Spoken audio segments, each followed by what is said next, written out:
Bonjour les amis, nous revoilà pour cette deuxième partie sur les urgences et le médecin urgentiste.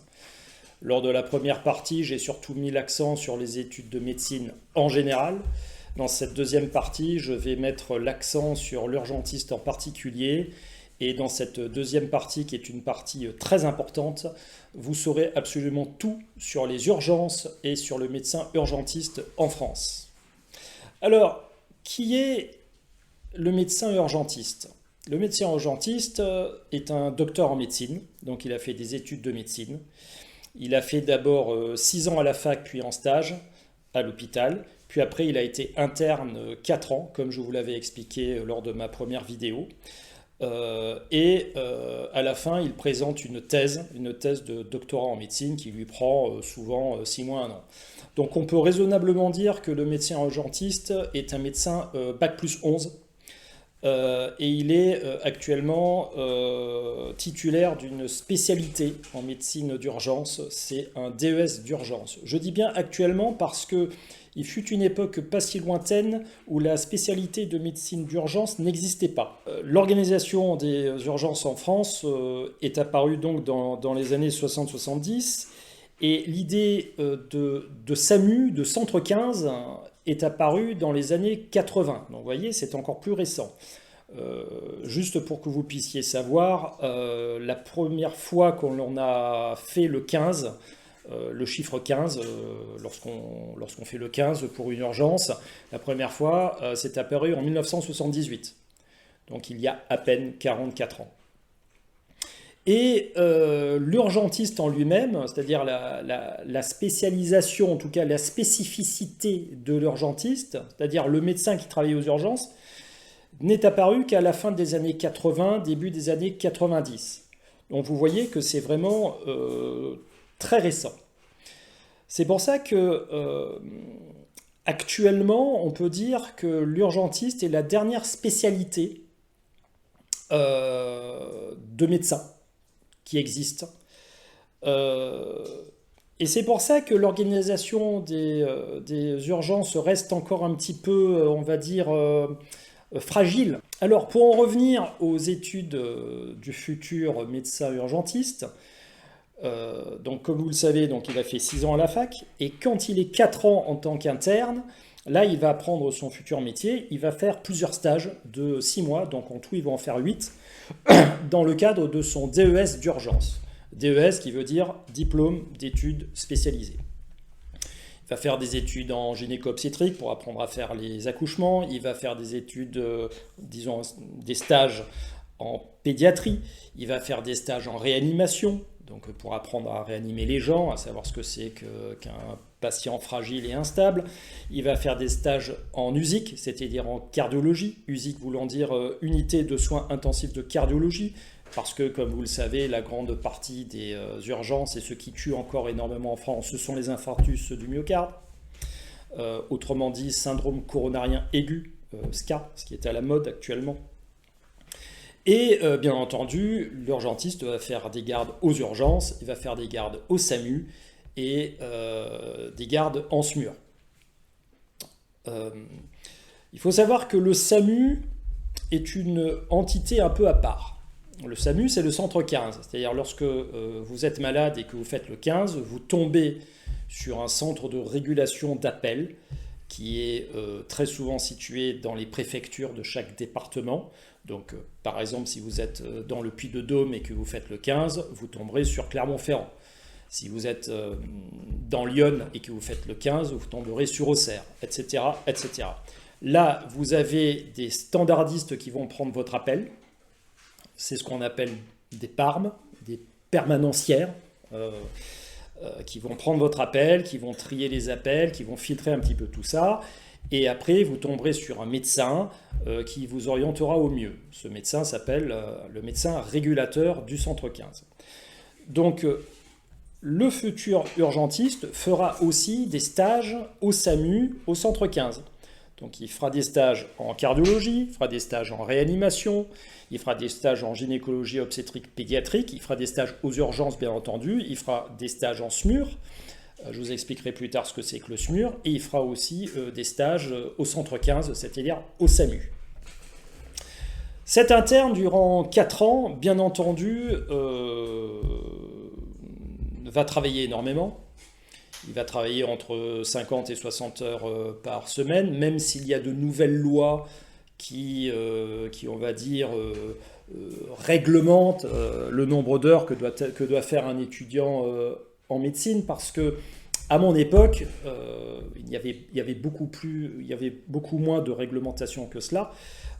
Il n'était pas rare de travailler 50, 60, 70 heures, 80 heures par semaine, alors qu'actuellement c'est un petit peu plus cadré. Néanmoins, l'urgentiste, en tout cas l'interne urgentiste, fera facilement des semaines de 50 heures, ce qui, pour un médecin, c'est du banal, on va dire. C'est du banal. Au niveau du salaire de l'interne durant ces 4 ans, donc de la 7e à la 11e année, on va dire, le salaire, au début, il va émarger à 1500 € à peu près, sans les gardes, et il finira à peu près à 2000 € par mois sans les gardes, en sachant qu'une garde, quand on est interne, est rémunérée 100 € net à peu près, plus ou moins, hein, bien entendu, ce sont des fourchettes, c'est des ordres de grandeur ce que je vous donne. Donc vous mettez que l'interne fera, je ne sais pas, 5 à 6 nuits par mois, et ben vous lui rajoutez 500 à 600 € de plus. Donc vous voyez, c'est un salaire qui ira jusqu'à 2500 maximum à la fin de ses études, à la fin de son internat. Ce qui, au regard de la valeur déjà qu'il représente de ses études, il est déjà minimum à Bac plus 7, Bac plus 8 lorsqu'il est interne. Il travaille énormément, et puis il a un travail qui est stressant, rigoureux et à très forte responsabilité. Déjà, même s'il doit rendre compte à son chef, il a déjà un travail à très forte responsabilité. Donc vous imaginez que l'interne gagne en fait très mal sa vie, et pourtant il finit à Bac plus 10 et Bac plus 11. C'est-à-dire que le jeune urgentiste, lorsqu'il met son premier pas en tant que docteur en médecine, après avoir fait sa thèse à l'hôpital, c'est déjà une personne qui a déjà la trentaine. Il a déjà 30 ans, il a soutenu une thèse, bien entendu sur les urgences, et il a soutenu un mémoire, bien entendu, sur un cas clinique fait dans le cadre des urgences. Donc ça, c'est pour les études de médecine pour le futur urgentiste. Donc, Bac plus 11, 6 ans, plus 4 ans en tant qu'interne, plus une thèse, plus un mémoire, exploité pendant de nombreuses années en tant qu'externe, puis après, effectivement, en tant qu'interne. Donc vous voyez que déjà, lorsque le jeune urgentiste démarre en tant que docteur en médecine aux urgences, il part déjà avec une certaine expérience, en tout cas à l'hôpital. Ce qu'il faut savoir, c'est que, vu que cette spécialité est encore récente, est encore jeune, il faut savoir qu'il y a eu une évolution du métier de médecin aux urgences, on va dire, ces 30 dernières années. À mon époque, un urgentiste avait ce qu'on appelle la CAMU. La CAMU, c'est Capacité d'aide médicale urgente. Ça, c'était à la fin des années 90, début des années 2000. Après, la CAMU s'est transformée en CMU, Capacité de médecine d'urgence. Et dans les années 2005 à peu près, on a sorti le DESC et non pas le DES. Donc c'est le diplôme d'études spécialisées complémentaires. Bref, CAMU, CMU, DESC, DES, tout ça est grosso modo un petit peu la même chose, sauf que vous voyez qu'au niveau des études, ça se précise de plus en plus. La vraie différence entre les jeunes urgentistes et les anciens urgentistes comme moi, par exemple, c'est que les jeunes urgentistes qui font le DES ne peuvent travailler qu'aux urgences. Ce sont des spécialistes de l'urgence. Ce ne sont pas des généralistes. Alors que pour ma génération et la génération qui a suivi, c'est-à-dire ceux qui ont eu le DESC, donc on va dire jusqu'en 2017, parce que c'est en 2017 que le DES a été sorti, a été officialisé, jusqu'en 2017, les urgentistes formés en France étaient avant tout des médecins généralistes Donc ils faisaient leur stage en médecine générale, ce que je vous ai expliqué lors de ma première vidéo. Donc ils faisaient leur 6 semestres en médecine générale. Puis après, ils avaient 2 ans de formation complémentaire, donc CAMU, CMU, puis DESC. Actuellement, les nouveaux urgentistes ne sont pas du tout dans cette même optique. Ce qui est en fait un véritable souci parce que pour la génération de médecins urgentistes précédente, donc jusqu'en 2017, eh ben, il était facile de se mettre sur la voie des urgences parce que même si on savait que c'était une spécialité très difficile, à tout moment, on pouvait rebasculer vers la médecine générale. Donc une médecine, on va dire, un peu plus tranquille, un peu moins agressive et surtout avec moins de garde, en tout cas plus de garde même, si on le souhaite. Et bien cela a bien changé depuis 2017, ce qui aggrave encore plus les effectifs de médecins urgentistes parce que les jeunes générations hésitent et réfléchissent à 2 fois avant de choisir cette spécialité-là. Je vous prends un exemple. À la faculté de Dijon, en Bourgogne,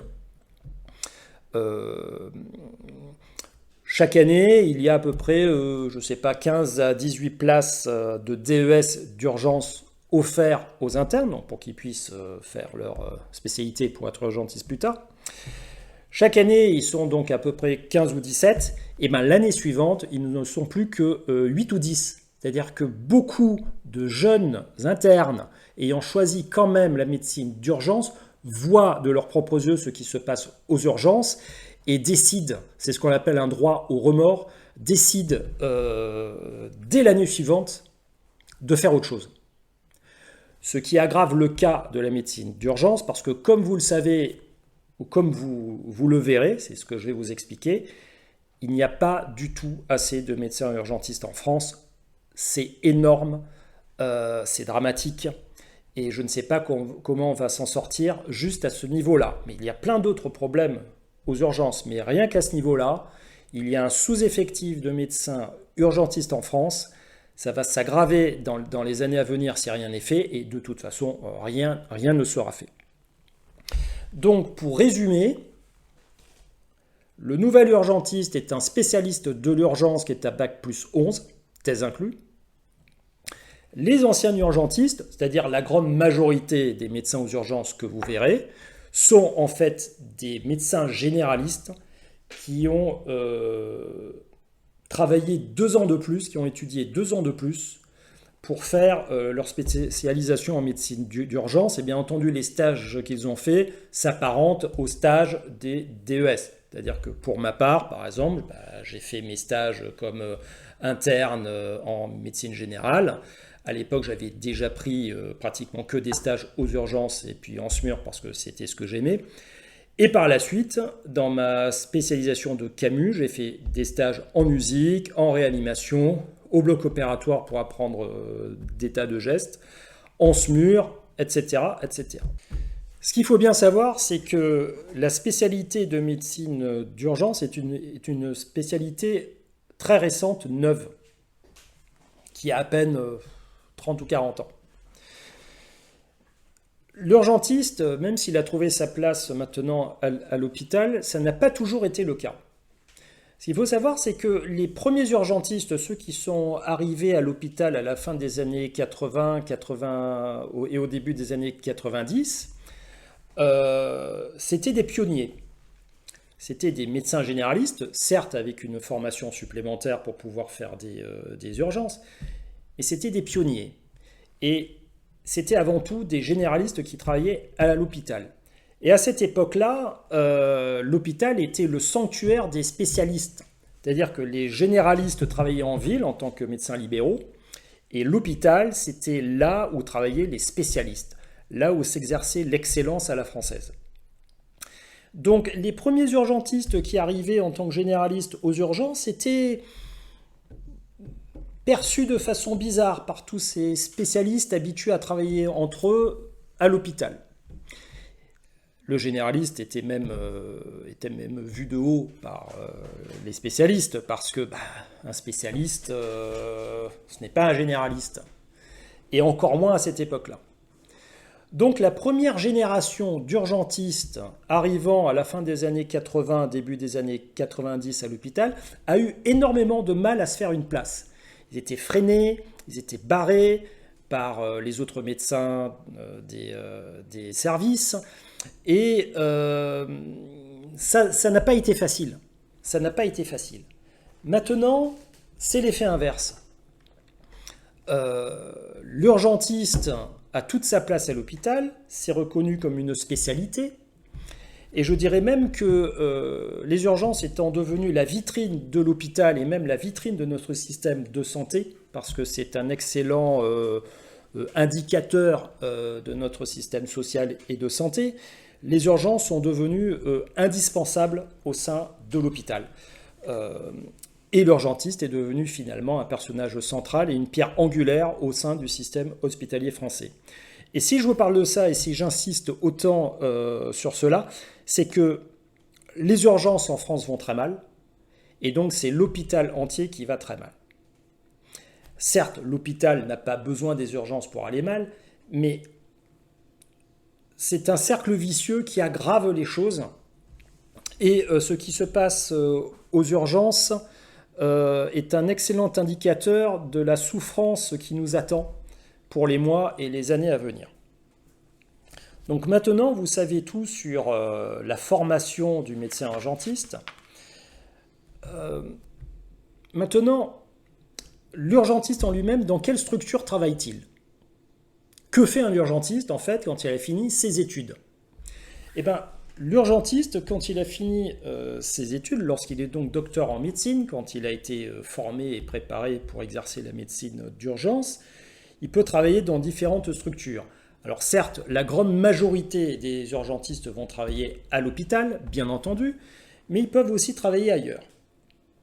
Ils peuvent travailler, par exemple, en clinique privée. En France, il y a des centres hospitaliers, mais il y a aussi des cliniques privées. Certaines cliniques ont leur service d'urgence. C'est un petit peu à part, c'est pas la même chose que les urgences des centres hospitaliers, parce que l'urgentiste qui va travailler dans la clinique n'est pas forcément un urgentiste de formation. C'est-à-dire que dans les cliniques, dans les urgences de clinique, vous trouverez encore des généralistes qui n'ont pas fait leur spécialisation en médecine urgence. Vous trouverez des urgentistes qui travaillent exclusivement dans la clinique, et puis vous trouverez des urgentistes qui travaillent à l'hôpital et qui feront aussi des remplacements en clinique. Vous avez même des urgentistes qui travaillent en clinique, qui sont titulaires dans la clinique et qui travaillent aussi à l'hôpital. La différence entre l'urgentiste qui travaille en clinique et l'urgentiste qui travaille en centre hospitalier, c'est qu'en clinique, c'est un médecin libéral, donc on le paye à l'acte. On le paye à l'acte. Il gagne entre 7 et 10 000 euros net par mois, suivant le nombre d'actes qu'il fait. C'est sensiblement à peu près la même rémunération qu'un médecin urgentiste à l'hôpital, en fin de carrière à l'hôpital. La différence, c'est que le médecin urgentiste de la clinique n'a pas du tout les mêmes contraintes administratives qu'a le médecin hospitalier.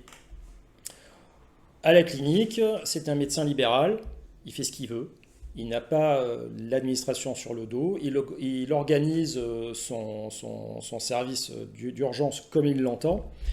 Il n'a de compte à rendre en fait qu'à la sécurité sociale et aux patients qu'il soigne.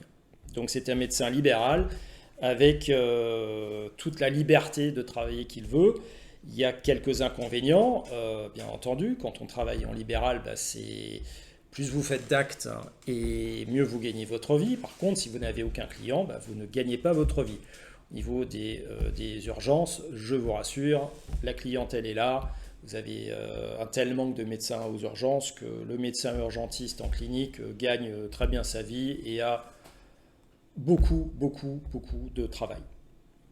Après, le deuxième inconvénient, on va dire, c'est que l'urgentiste de clinique n'a aucune évolution de carrière.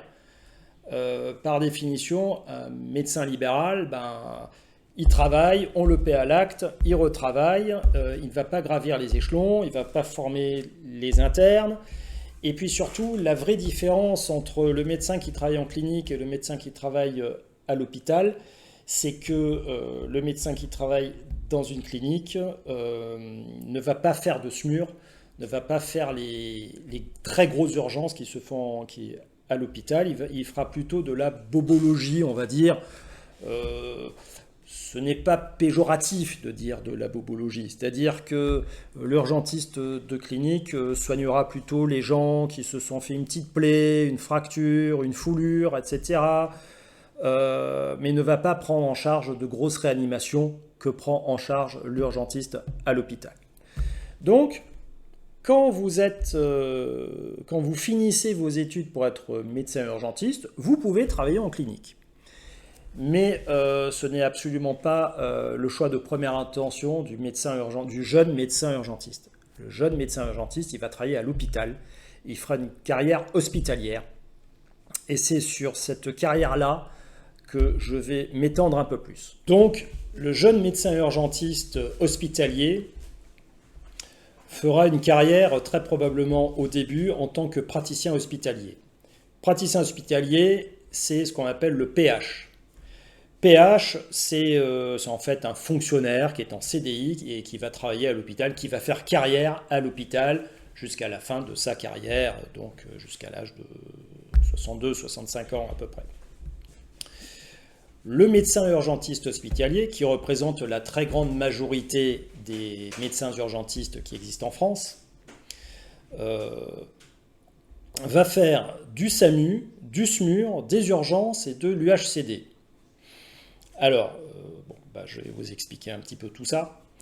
Le SAMU, comme je vous l'ai dit, c'est travailler au centre 15, c'est faire de la régulation. Donc ça veut dire travailler au SAMU. Faire du SMUR, c'est sortir en SMUR. Le SMUR, c'est l'ambulance que vous voyez de temps en temps en ville, rouler très vite avec gyrophare pour aller soigner les gens chez eux ou sur la route. Ça, c'est le SMUR. C'est-à-dire que c'est l'hôpital qui se transporte au pied du malade. C'est une spécificité plutôt française. Chez les anglo-saxons et notamment aux États-Unis, c'est plutôt le scoop and run. Scoop and run, ça veut dire on prend et puis on court très vite aux urgences. C'est-à-dire que c'est le malade qui va se déplacer aux urgences. Comme vous l'avez vu dans plein de séries, vous avez les urgentistes aux USA qui attendent le patient aux urgences, ganté, prêt à sauter sur lui. En France, ce n'est pas exactement la même chose, c'est même très différent. C'est l'urgentiste qui va sortir en SMUR au pied du malade ou sur la route.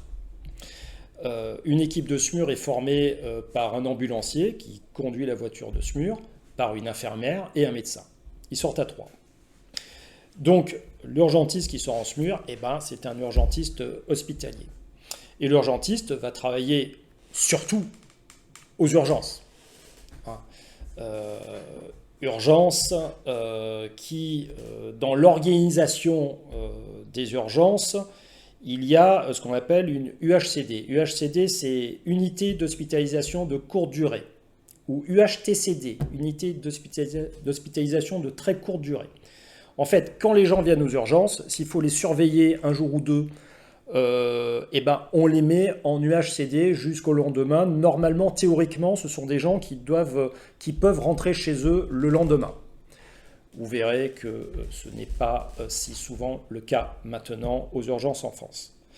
Donc, un jeune urgentiste qui embrasse la carrière de praticien hospitalier peut faire les 4. Il peut faire un peu de régulation, il peut sortir en SMUR, il peut travailler aux urgences, il peut être en UHCD, il peut changer, il peut donner des cours, des formations, il peut se former lui-même, etc.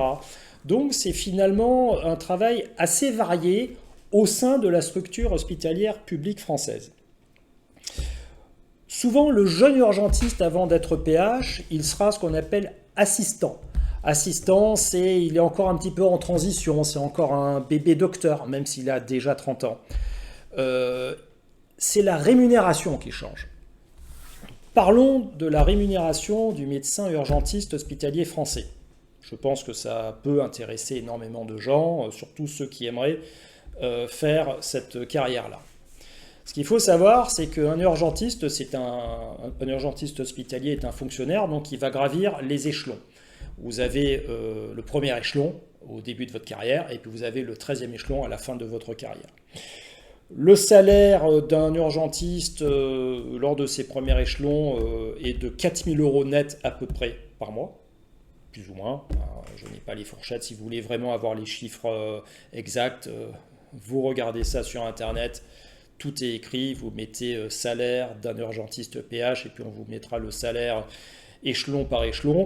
Et au dernier échelon, donc lorsqu'on est un vieil urgentiste, on va dire, à partir de 55 ans à peu près, vous pouvez gagner jusqu'à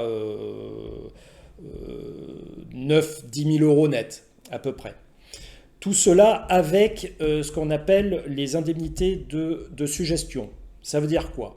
Ça veut dire qu'un urgentiste a un salaire de base, mais en plus, quand il fait des nuits ou des week-ends, c'est-à-dire samedi, dimanche et jours fériés, il a une prime. Il a une prime pour l'inciter à travailler, bien entendu, 24 heures sur 24. Cette prime, lorsqu'on fait une nuit, c'est à peu près 250 € brut. Donc net, on doit en être à 220 à peu près. Donc vous prenez le salaire de base de l'urgentiste plus les gardes et les nuits qu'il fait dans le mois. Vous avez un urgentiste qui gagne à peu près entre 4 et 10 000 € net par mois. Ce qui est un salaire certes important, mais qui, au regard des années d'études et de la responsabilité qu'a le médecin urgentiste, n'est pas un salaire si faramineux que ça. Bien entendu, quand on compare le salaire d'un médecin urgentiste avec celui d'une infirmière, il est bien plus important, mais je ne pense pas que c'est le médecin urgentiste qui est trop payé, je pense surtout que c'est l'infirmière française qui est sous-payée. Mais ça, c'est une autre histoire, on en reparlera ultérieurement. Ce qui est intéressant, et dans la vision du médecin aux urgences, c'est de savoir combien il gagne à la garde. Parce que le travail d'un urgentiste, c'est surtout de travailler 24 heures. Donc il travaille avec un système de garde. Il n'est pas obligé. Il peut travailler... alors, dans des services qui sont absolument horribles, où il y a un rythme qui est absolument trop important ou trop usant, les urgentistes travaillent en 12 heures. C'est-à-dire ils travaillent une journée de 12 heures et puis ils peuvent faire après une nuit le lendemain de 12 heures. Ils travaillent rarement en 24 heures. Mais d'une façon générale, la grande majorité des urgentistes en France travaillent avec un système de 24 heures. Donc, au prorata du salaire avec leur nombre de gardes, il faut savoir qu'un urgentiste fait à peu près 6 à 8 gardes par mois, donc 6 à 8 nuits par mois.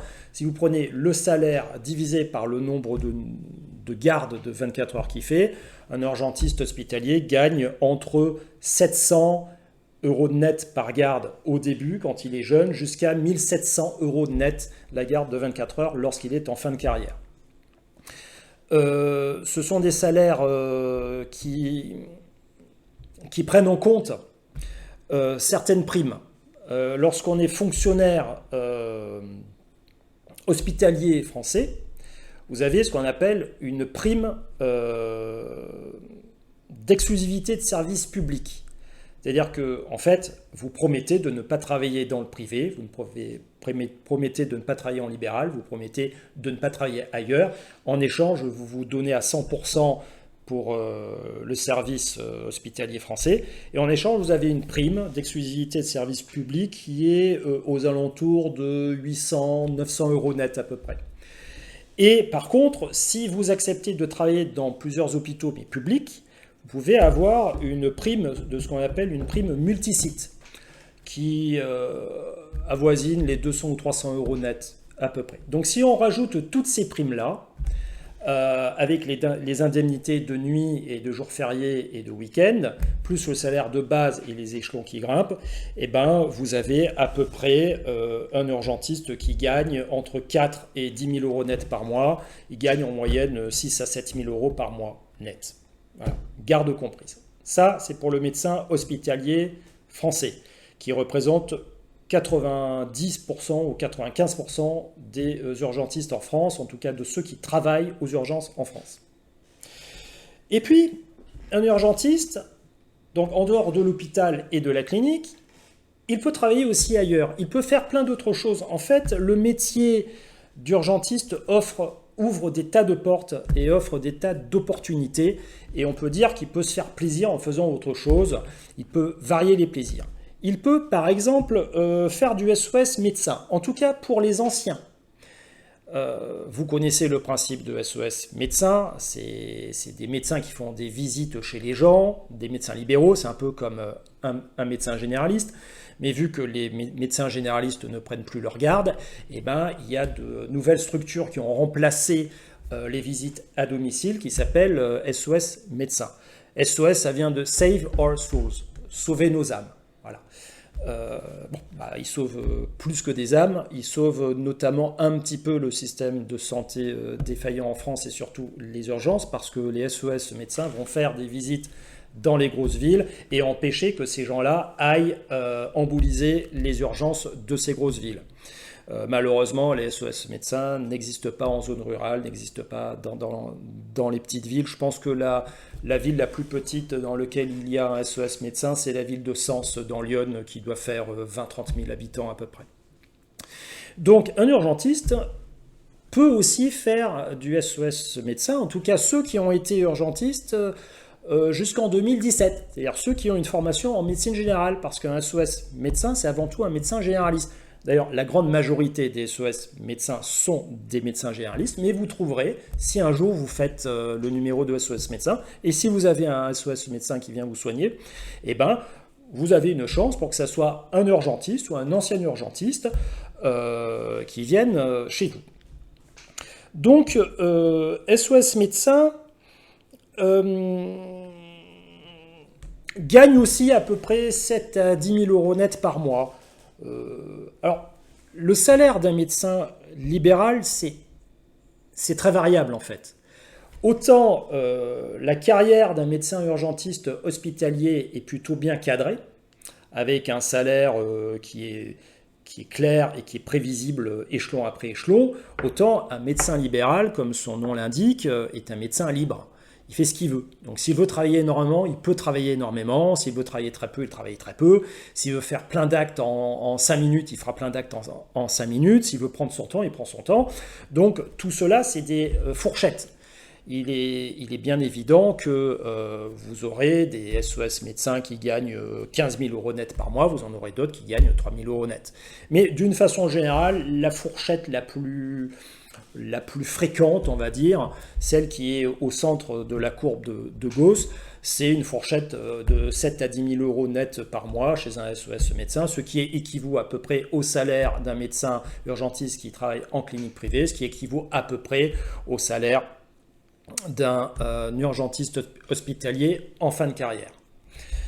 SOS médecin, c'est un peu comme le principe de l'urgentiste libéral en clinique. Il n'a pas d'évolution de carrière, il fait toujours la même chose.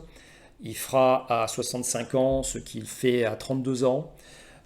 Donc c'est un métier qui n'est pas, comment vous dire, ça peut devenir usant à la longue au niveau psychologique. Donc un urgentiste peut travailler à l'hôpital, il peut travailler en clinique, il peut faire du SOS médecin, mais aussi il peut se faire plaisir en voyageant. Il peut se faire ce qu'on appelle des rapatriements sanitaires. Vous savez, lorsque vous voyagez, vous prenez une assurance. Si vous arrive quoi que ce soit à l'étranger, eh ben on va vous rapatrier en France. Et qui c'est qui va venir vous chercher en avion, ou qui en tout cas qui va vous ramener en avion, très souvent c'est en avion, ça sera un médecin urgentiste. Moi, j'ai croisé des tas de collègues à moi qui ont pu aller comme ça au Maroc, en Thaïlande, aux Philippines, au Brésil, aux États-Unis, parce que croyez-moi qu'il vaut mieux prendre une assurance rapatriement sanitaire lorsqu'on va voyager aux États-Unis, parce que si vous tombez malade aux États-Unis, a fortiori si c'est urgent, ça risque de vous coûter votre maison ou votre appartement. Donc je vous conseille vivement de prendre une assurance rapatriement. Je pense même que ça doit être obligatoire, tellement le risque est élevé de dépenser très très cher des soins médicaux aux USA, pour ne parler que des États-Unis. Je ne vous parle pas des pays du tiers-monde où là, vous pouvez être victime de très très grosses arnaques. Je n'ai pas idée du nombre de médecins qui font du rapatriement sanitaire de façon exclusive, mais je pense qu'il doit en avoir très peu finalement. Ils doivent être de l'ordre de quelques centaines. Parce que tous les médecins que j'ai connus qui faisaient du rapatriement sanitaire travaillaient à l'hôpital, et tous ces médecins-là m'ont dit que les autres médecins qu'ils croisaient en rapatriement sanitaire travaillaient aussi à l'hôpital. Sur la même lignée des rapatriements sanitaires, vous pouvez aller travailler sur des plateformes à l'étranger. Vous pouvez travailler à l'étranger, déjà. Lorsqu'on a son diplôme de médecin urgentiste en France, on peut travailler à l'étranger. On peut travailler à Dubaï, on peut travailler ailleurs. Je crois que les diplômes sont acceptés. On n'est même pas obligé de faire des équivalences. Vous avez des urgentistes qui travaillent au Canada. Vous avez des urgentistes qui travaillent dans d'autres pays, en Arabie Saoudite, etc. Mais vous avez aussi des urgentistes qui peuvent travailler avec des missions de 2 mois, 3 mois en Afrique, dans des centres pétroliers ou en plein océan Atlantique ou dans la mer du Nord sur des plateformes, etc., de forage. J'ai connu des confrères urgentistes qui ont fait cela, ils en gardent un très bon souvenir. 6e opportunité, on va dire, quand on est médecin urgentiste, c'est de pouvoir aussi travailler autour d'événements sportifs. Par exemple, match de foot, concours hippique, tournoi de boxe, 24 heures du Mans, et même Koh-Lanta. J'ai croisé un confrère qui a travaillé pendant 2 mois à Koh-Lanta. J'ai travaillé avec d'autres confrères qui m'ont même proposé d'être urgentiste pour des matchs de foot. Alors, je tiens à préciser que quand vous êtes urgentiste pour des événements comme cela, vous soignez rarement le sportif en lui-même. C'est-à-dire, si vous êtes urgentiste pour surveiller des matchs de foot, vous n'allez pas soigner Cristiano Ronaldo ou Messi. Ça, c'est clair et net. Vous serez plutôt responsable d'une partie d'un gradin, c'est-à-dire si vous avez un spectateur qui fait un malaise, vous interviendrez. Mais rarement sur des sportifs, quoique pour les courses hippiques, pour des tournois, on va dire, moins médiatisés, moins importants, où il y a moins d'argent qui circule, où vous avez finalement moins de stars, là, par contre, le médecin soignera celui qui tombe à cheval. Le jockey qui tombe à cheval sera pris en charge par l'urgentiste, qui est toujours en étroite relation avec le centre 15. Si par exemple vous assistez à un rallye moto de voitures en France, eh ben, vous aurez une petite antenne d'urgentiste local qui prodiguera les premiers soins, qui sera toujours en rapport avec le centre 15, qui théoriquement doit être prévenu de l'événement. Et après, de toute façon, à la fin, tous ces malades-là seront rapatriés à l'hôpital public français. Voilà. La pierre angulaire, le centre névralgique de notre système de santé en France, c'est l'hôpital public. Et c'est cet hôpital public qui va mal. Et le nœud du problème se situe à ce niveau-là. Après, vous avez d'autres urgentistes qui peuvent travailler aussi chez les pompiers, notamment en zone isolée, reculée, où le SMUR peut difficilement aller, ou alors par organisation, par fluidité, etc. Donc j'ai des confrères qui travaillent à l'hôpital et qui vont aussi travailler chez les pompiers. Et puis, vous avez des urgentistes aussi qui, quand ils acquièrent déjà une certaine expérience, peuvent travailler aussi en réanimation. Alors attention, l'urgentiste n'est pas un réanimateur, l'urgentiste n'est pas un anesthésiste, ce ne sont pas les mêmes études. L'anesthésie et la réanimation, c'est une spécialité à part entière. Néanmoins, vu qu'il manque aussi beaucoup de réanimateurs et d'anesthésistes dans les hôpitaux français, vous vous souvenez que lors de la crise du Covid, on voyait bien qu'il manquait beaucoup de réanimateurs pour ouvrir des lits de réanimation en France. Bon, vu qu'il manque des réanimateurs, il y a des urgentistes qui font aussi des gardes en réanimation. Ils ne sont pas très nombreux, mais j'en connais. Et ce n'est pas rare finalement. Et puis, dernière chose, quand vous êtes urgentiste, vous pouvez aussi faire la guerre. Enfin, faire la guerre. L'urgentiste ne va pas prendre les armes, hein. L'urgentiste va pouvoir aller dans des événements, assister des soldats pour prodiguer les premiers soins. Normalement, le médecin militaire est une entité à part. C'est-à-dire qu'en France, vous avez deux voies pour être médecin. Soit vous choisissez la voie militaire, soit vous choisissez la voie civile. La voie civile, c'est l'hôpital public français. Néanmoins, vous avez quand même certains médecins militaires, ils doivent être très peu, là aussi. Ils ne sont que quelques centaines, je pense. Ils ne doivent pas être assez non plus, parce que je connais des médecins civils, on va dire, donc qui ont fait les études classiques de première année de médecine à la fac, alors que les études de médecin militaire, c'est une autre école. Je connais des médecins, on va dire, classiques, hospitaliers, qui sont allés au Mali, qui sont allés en Afghanistan, qui sont allés en Bosnie, et qui ont senti siffler les balles. Alors ils ne sont pas très nombreux. Il y a aussi un échange inverse, on va dire, en sens inverse. J'ai aussi travaillé aux urgences avec des médecins militaires qui m'ont raconté toute leur épopée et leurs aventures en Afghanistan, au Mali et en Bosnie. Donc, comme vous le voyez, un médecin urgentiste ne travaille pas qu'à l'hôpital, mais il travaille surtout à l'hôpital. En fait, il travaille à l'hôpital et il peut travailler ailleurs. C'est-à-dire que tous les médecins urgentistes qui font des piges, on va dire, en rapatriement sanitaire, en événements sportifs, en réanimation ou chez SOS Médecins, travaillent en fait surtout à l'hôpital et se font plaisir ou arrondissent leur fin de mois en travaillant ailleurs. Donc ça, c'est pour, on va dire, l'éventail d'opportunités du médecin urgentiste en France. Maintenant, nous allons parler un petit peu chiffres et effectifs. Parce que, comme vous le savez et comme je vous l'ai dit, des médecins urgentistes, il en manque en France, il en manque énormément. Donc on va essayer de dresser un petit peu un tour d'horizon de l'organisation du système de santé en France au niveau des urgences. Ce qu'il faut que vous sachiez, c'est qu'il y a à peu près 470 services d'urgence publique en France. 470. Vous avez 30 CHU, 30 villes où il y a des CHU en France. Donc CHU, c'est Centre Hospitalier Universitaire. C'est en fait le grand hôpital central où il y a tout qui se situe dans les grandes villes.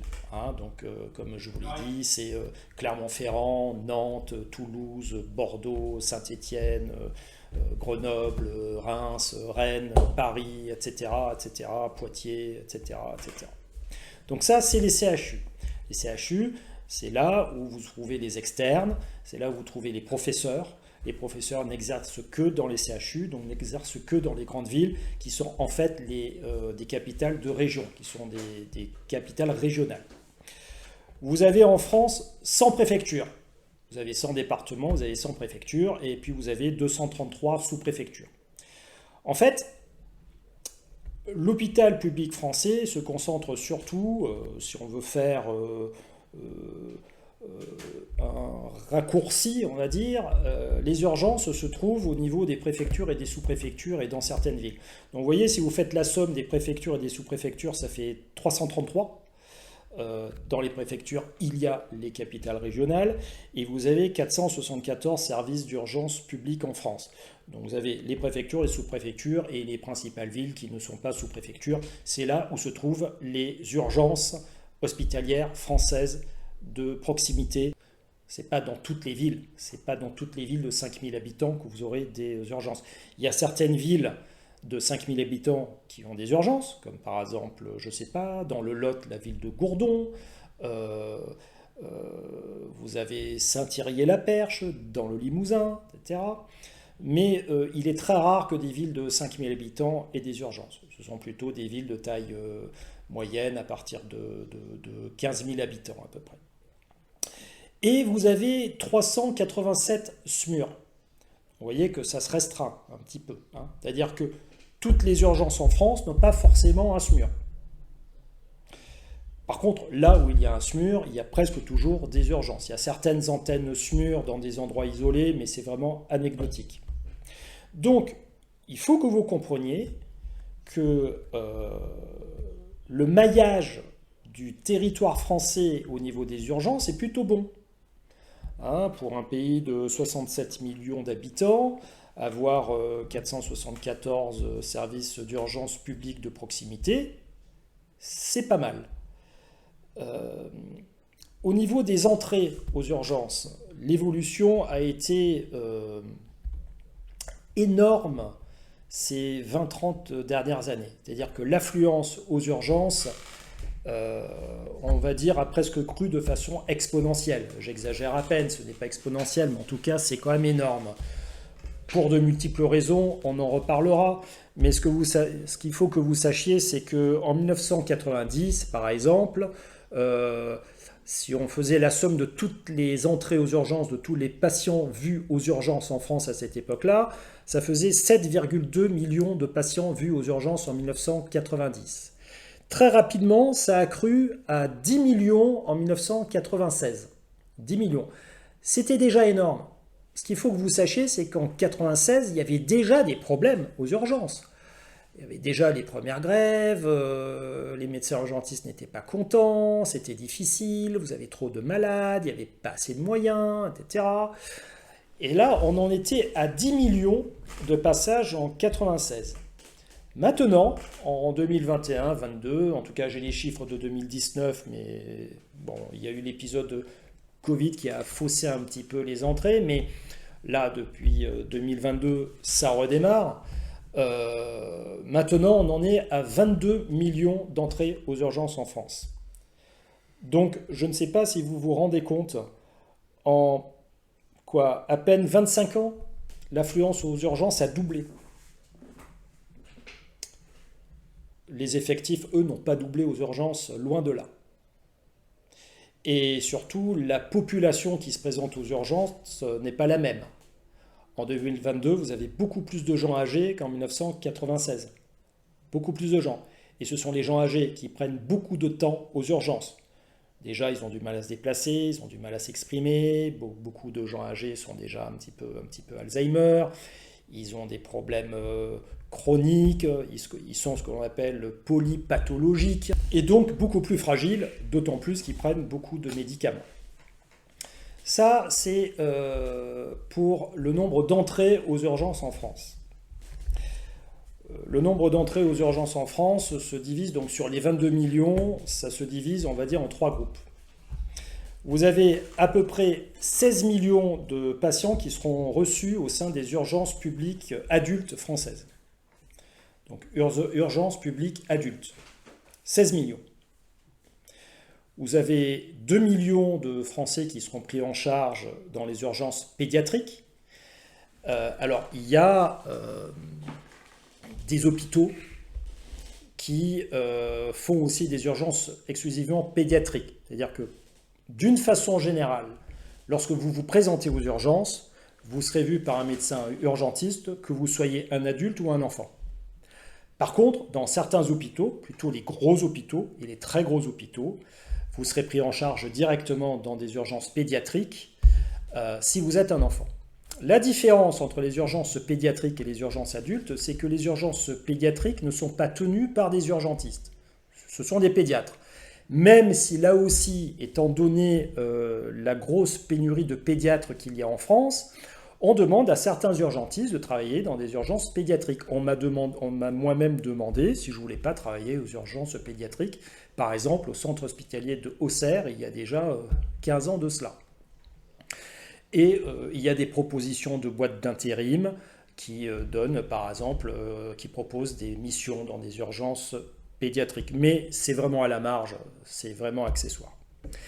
Et les 4 autres millions d'urgences qui restent seront prises en charge par des structures privées. Donc c'est les fameuses cliniques dont je vous ai parlé, dans lesquelles travaillent certains urgentistes.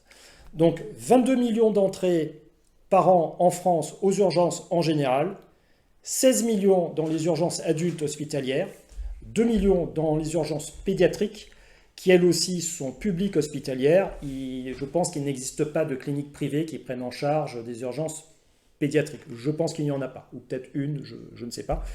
Et les 4 autres millions seront pris en charge dans des cliniques privées. Alors certaines cliniques sont à but non lucratif, mais d'une façon générale, les cliniques privées sont à but lucratif. Ça, c'est au niveau de l'affluence aux urgences. Après, au niveau des effectifs, là, c'est un autre problème. Et là, on arrive au cœur du problème. J'ai fait des recherches parce que ce n'est pas du tout évident de trouver à peu près le nombre de médecins urgentistes qu'il y a en France, en fait. Il faut que vous sachiez que, d'une façon générale, en France, il y a 225 000 médecins. En tout cas, recensés à l'ordre des médecins, de façon officielle, 225 000 médecins. Vous avez deux groupes, vous avez les spécialistes et les généralistes. Vous avez à peu près 125 000 spécialistes et à peu près 100 000 médecins généralistes en France. Les médecins généralistes travaillent plutôt en structure privée et les médecins spécialistes travaillent plutôt à l'hôpital, mais aussi dans des cliniques privées. Donc, dans les 470 urgences publiques hospitalières, vous avez à peu près 390 services d'urgence adultes exclusifs, ce qui représente en fait la grande majorité des hôpitaux en France. Vous avez 65 structures qui pratiquent des urgences adultes et des urgences pédiatriques. Et vous avez une quinzaine de structures publiques qui pratiquent exclusivement des urgences pédiatriques. Ça, c'est plutôt dans les CHU. Par exemple, je ne sais pas, à Paris, par exemple, vous avez des urgences pédiatriques à l'hôpital Robert Debré ou à l'hôpital Necker, qui d'ailleurs s'appelle Necker Enfants Malades. À Clermont-Ferrand, vous avez des urgences pédiatriques au sein du CHU de Clermont-Ferrand, et ainsi de suite. Donc les urgences pédiatriques exclusives, vraiment, c'est-à-dire dans un centre hospitalier qui ne fait que ça, c'est dans les grosses villes, les gros CHU. Vous avez certaines grosses villes qui ont et des urgences adultes à un endroit et des urgences pédiatriques dans un autre endroit du même centre hospitalier. Et pour la grande majorité, donc je vous dis 390 des 470 structures, c'est des structures de proximité où c'est l'urgentiste qui soignera et les adultes et les enfants. Il y a souvent un pédiatre de garde qui peut être appelé si jamais l'urgentiste a un problème avec un enfant, mais ce n'est pas le pédiatre qui verra l'enfant en première intention. Donc vous avez des urgences qui n'ont pas de pédiatre au sein de l'hôpital. Vous avez des urgences qui ont un pédiatre au sein de l'hôpital, mais qui ne fait pas les urgences. C'est l'urgentiste qui va appeler le pédiatre de l'hôpital. Et vous avez enfin des hôpitaux qui ont un service d'urgence adulte et un service d'urgence pédiatrique, où il y a des pédiatres qui sont là H24. C'est plutôt des internes en pédiatrie d'ailleurs qui voient les enfants en première intention. Donc ça, c'est au niveau des urgences publiques. Donc je vous le rappelle, dans ces urgences publiques, 16 millions de gens sont vus dans les urgences adultes et 2 millions d'enfants sont vus dans les urgences pédiatriques. Les urgences pédiatriques sont vues par des pédiatres, ce ne sont pas des urgentistes, donc on va écarter cela de notre propos. Par contre, sur les urgences hospitalières publiques, vous auriez à peu près 8500 urgentistes en France. 8500 urgentistes, dont de plus en plus se mettent à temps partiel. D'après les dernières données, vous avez à peu près la moitié, donc 50% des urgentistes qui sont à temps plein et 50% des urgentistes qui sont déjà à temps partiel. Ce qui ne fait que aggraver le déficit en médecins urgentistes à l'hôpital public français. En ce qui concerne les SMUR, vous avez donc 387 SMUR en France. Les SMUR, donc comme je vous l'ai dit, c'est l'hôpital qui sort au pied du malade. Vous avez à peu près 600 000 sorties SMUR par an. Vous voyez, au regard des 16 millions d'entrées aux urgences, c'est beaucoup plus bas. D'accord ? Mais ce sont néanmoins des sorties qui sont essentielles et qui sont déjà régulées. C'est-à-dire ce sont des sorties qui sont souvent importantes Et ces 600 000 sorties-là, si vous le faites au prorata du nombre d'hôpitaux qui font du SMUR et du nombre de sorties par an, en fait, chaque structure SMUR fait en moyenne 1600 sorties par an, ce qui fait 4,5 sorties par 24 heures en SMUR. C'est-à-dire que lorsque vous êtes dans un hôpital aux urgences qui a une antenne SMUR, eh ben, ils vont sortir en moyenne 4 à 5 fois par 24 heures au pied du malade, chez lui ou dans la rue. Ça, c'est pour les SMUR. Les SMUR sont pratiquement exclusivement publics. Voilà, vous avez 364 SMUR qui sont en hôpital public. C'est d'ailleurs la vraie différence entre l'urgentiste qui travaille en clinique et l'urgentiste qui travaille en hôpital, c'est que l'urgentiste qui travaille en clinique ne sort pas en SMUR, l'urgentiste qui travaille à l'hôpital sort en SMUR. Le SMUR est l'essence même, c'est l'emblème même du service public. Voilà. Le SMUR, c'est vraiment le service rendu au public. Il n'y a pas de SMUR privé, ou très très peu. Vous avez à peine 6 structures privées en France, donc 6 cliniques en France qui font du SMUR, et encore dans les 6 cliniques, vous en avez 5 qui sont à but non lucratif. Donc ça relève de l'exceptionnel. C'est exceptionnel. Et j'ai des confrères qui travaillent en SMUR privé qui m'ont expliqué que les règles sont précises. En fait, c'est comme s'ils travaillaient à l'hôpital. La prise en charge, de toute façon, sera la même. Et quoi qu'il arrive, la régulation, le centre 15, lui, est toujours public. C'est l'essence même aussi du service public. C'est-à-dire quand vous faites le 15, vous tombez toujours sur le service public, jamais sur un service privé. Et le SMUR qui viendra vous chercher sera dans 98% des cas, dans 99% des cas, le service public. Donc ça, c'est pour les SMUR. Alors, il y a aussi des SMUR pédiatriques, il y en a très très peu. Hein, sur les 387 SMUR, vous avez donc 364 SMUR adultes, voilà, et vous n'aurez que 9 SMUR pédiatriques exclusifs. C'est-à-dire 9 SMUR de grosses villes, de gros CHU qui ont leur service. En fait, c'est souvent un hôpital totalement dédié aux enfants qui ont leur propre service d'urgence et qui ont leur propre SMUR qui sortira sur les urgences enfants.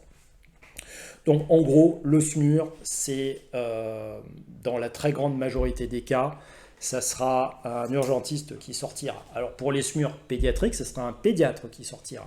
Mais pour les SMUR en général, dans là aussi 99% des cas, ça sera un urgentiste qui viendra vous soigner.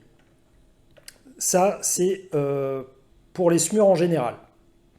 Et après, pour les urgences privées, bah, vous avez à peu près 150 à 160 cliniques en France qui reçoivent des gens aux urgences. Donc je vous rappelle qu'ils prennent quand même en charge 4 millions de personnes par an, hein, sur les 22 au total. Il y a 123 cliniques qui sont à but lucratif, donc des cliniques privées. Donc c'est-à-dire que vous verrez un urgentiste libéral avec un paiement à l'acte, et juste 36 seront à but non lucratif. Alors, il est très difficile d'évaluer le déficit de médecins urgentistes en France. Ce qui est sûr, c'est qu'il en manque énormément. C'est-à-dire que ce que vous allez voir en juillet-août prochain, c'est des hôpitaux qui vont fermer faute de médecins urgentistes. Mais il est très difficile d'évaluer le manque. Alors, j'ai procédé avec des règles de 3, par déduction, parce que m'ont dit mes collègues, après des petits calculs, on peut se dire que la chose que l'on connaît, le chiffre connu, c'est le nombre d'entrées de patients par an en France aux urgences. Ce qui est connu, c'est le nombre de médecins urgentistes à l'hôpital public français. 8500 à peu près. Par expérience, ce qui est connu aussi, c'est qu'un urgentiste, en moyenne, voit 1400 à 1500 malades par an. Il fait à peu près 80 gardes par an.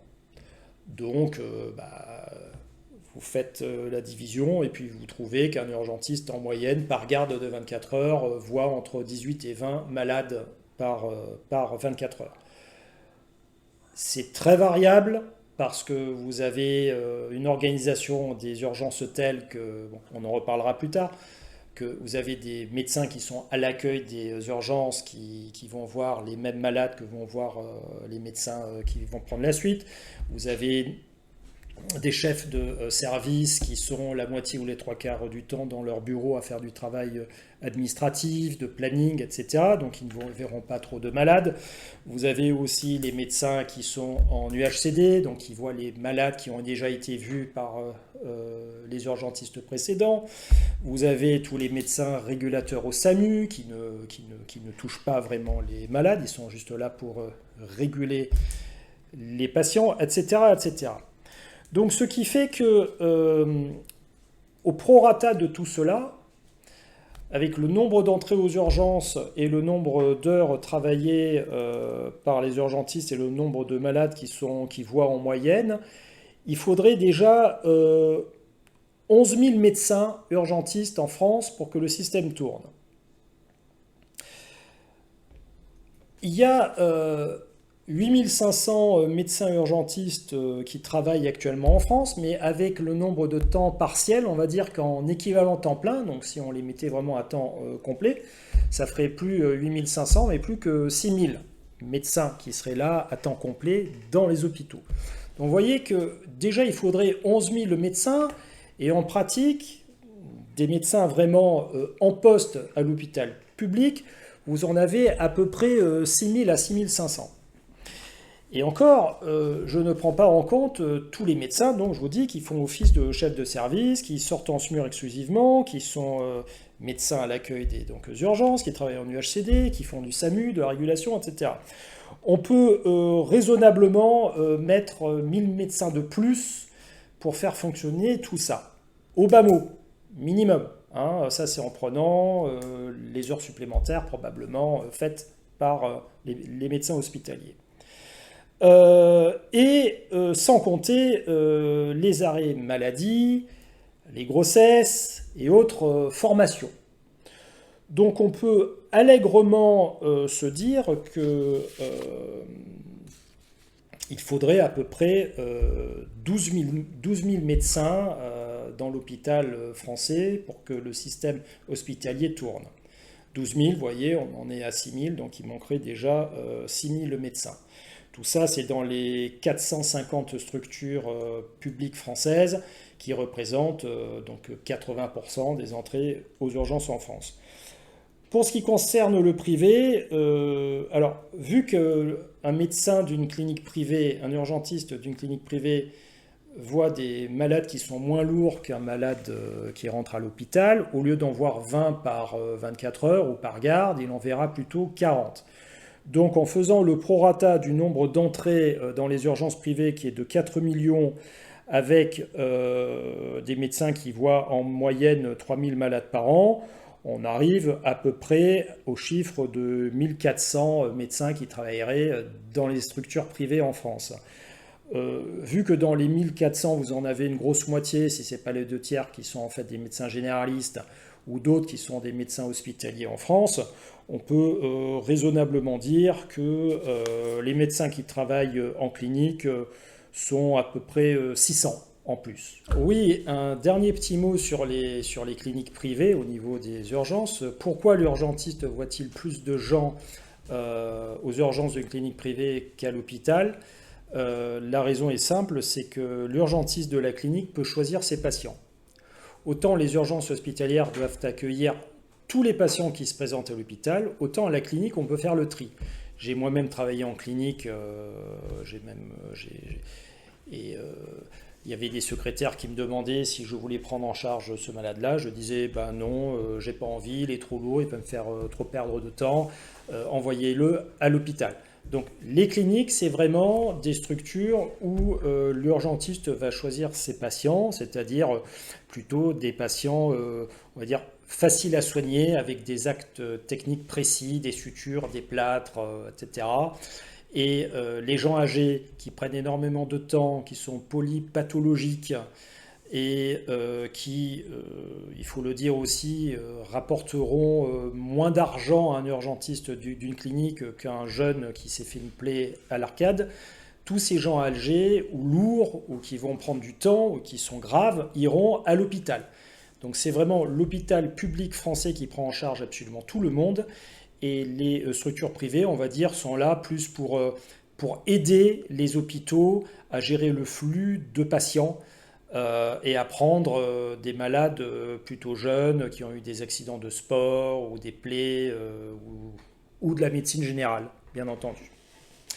Alors, pour en revenir aux effectifs de médecins urgentistes et au manque de médecins en France, à l'hôpital public, donc, il faudrait 12 000 médecins pour que ça fonctionne, au minimum, et en équivalent temps plein, on va dire, il n'y en a que 6 000. Donc, il manquerait 6 000 médecins à l'hôpital sur 12 pour que l'hôpital fonctionne.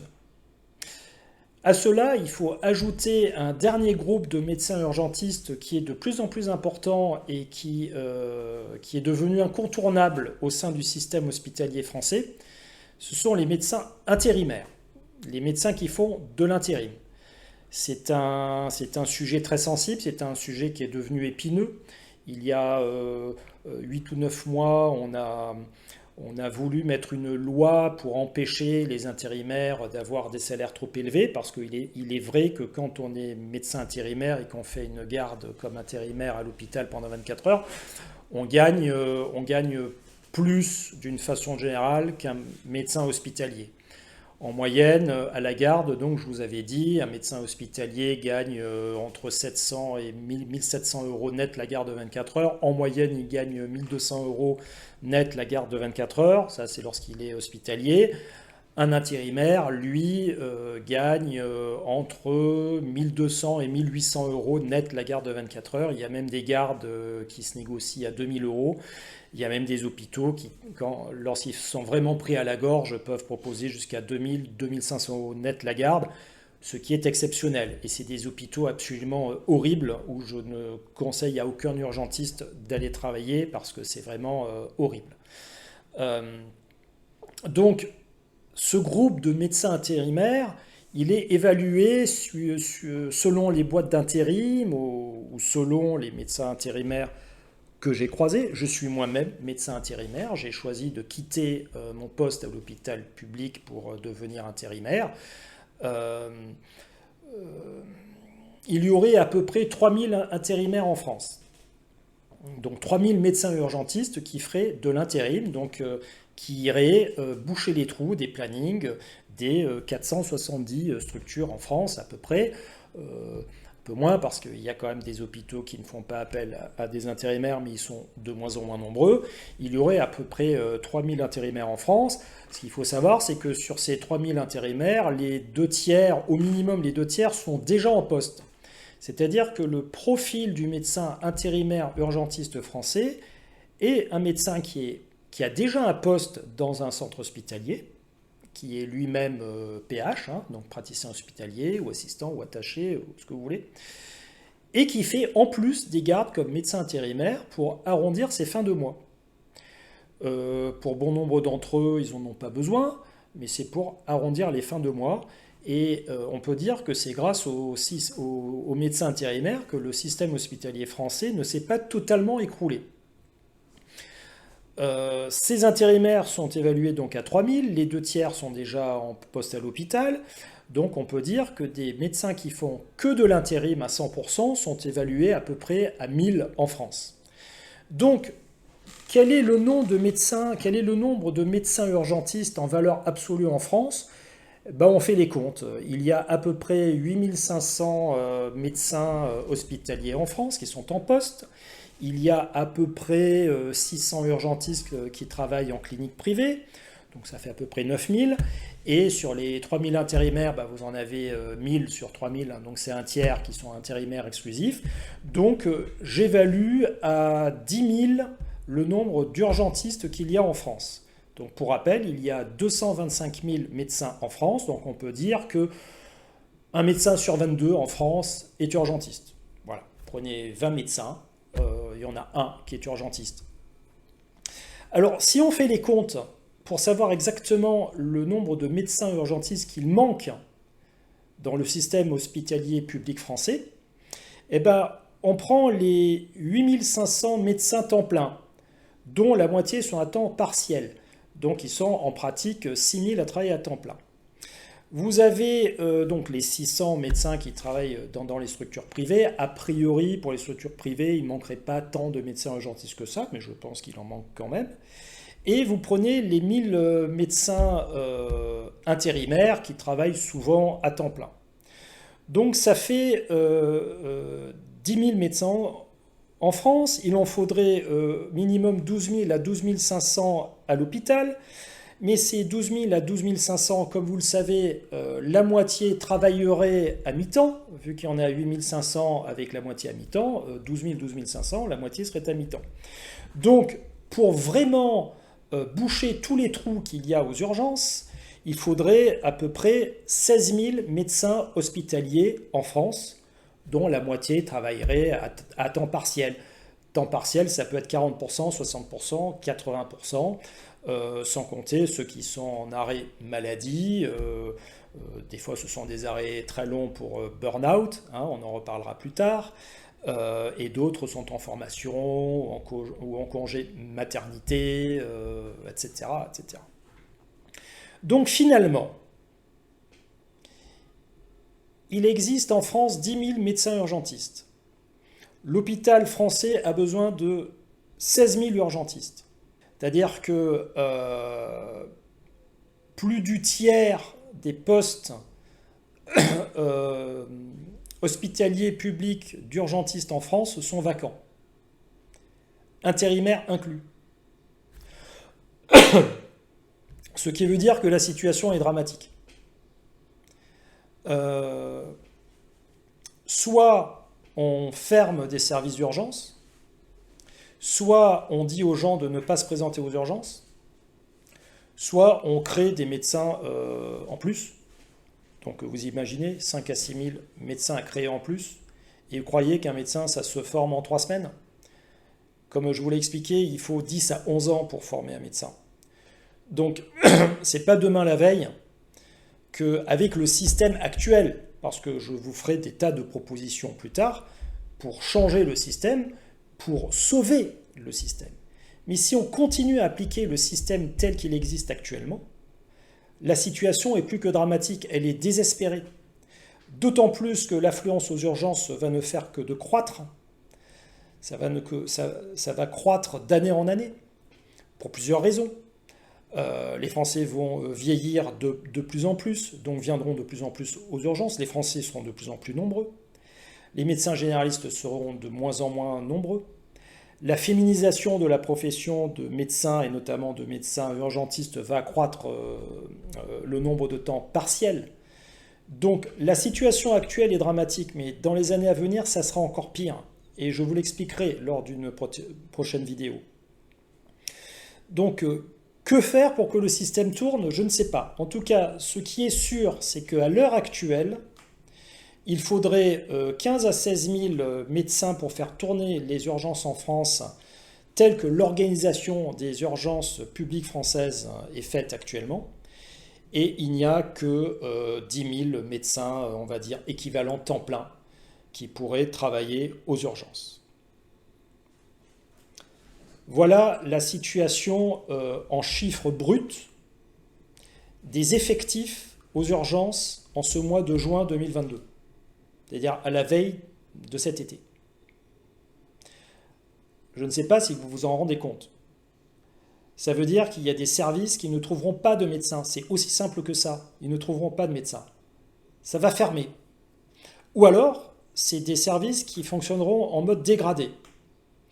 D'après les dernières informations, donc comme vous le voyez, il y a à peu près 450 services d'urgence publics en France. Il y aurait déjà 120 services d'urgence en France qui sont en très grande difficulté. C'est-à-dire soit qu'ils vont fermer, soit qu'ils fonctionnent en mode dégradé. Mode dégradé, ça veut dire quoi? Ça veut dire qu'ils fonctionnent avec des effectifs réduits, à effectifs réduits. Qu'est-ce que ça veut dire lorsqu'on fonctionne à effectifs réduits? Ça veut dire qu'on tient un moment et puis au bout d'un certain temps, on craque. Voilà.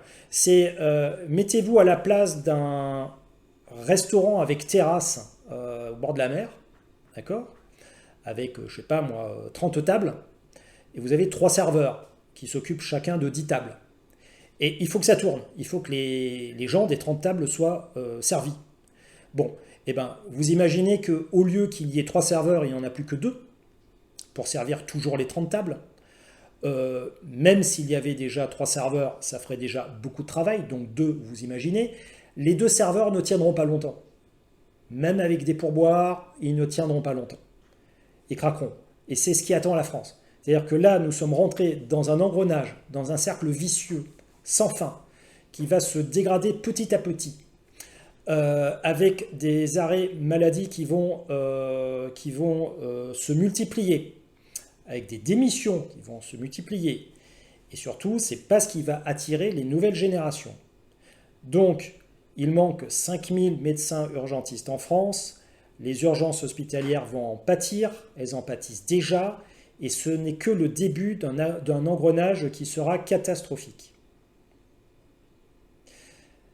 Ceci étant dit, je vais quand même vous expliquer ce qu'est le travail d'un urgentiste à l'hôpital public français, qui représente donc, comme vous l'avez bien compris, 95% du travail de l'urgentiste en France.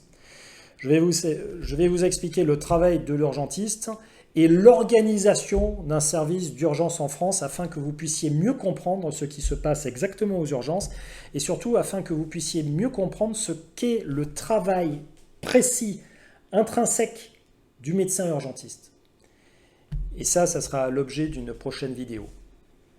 À bientôt les amis, ne soyez pas impatients, je reviendrai très vite vers vous. À très bientôt.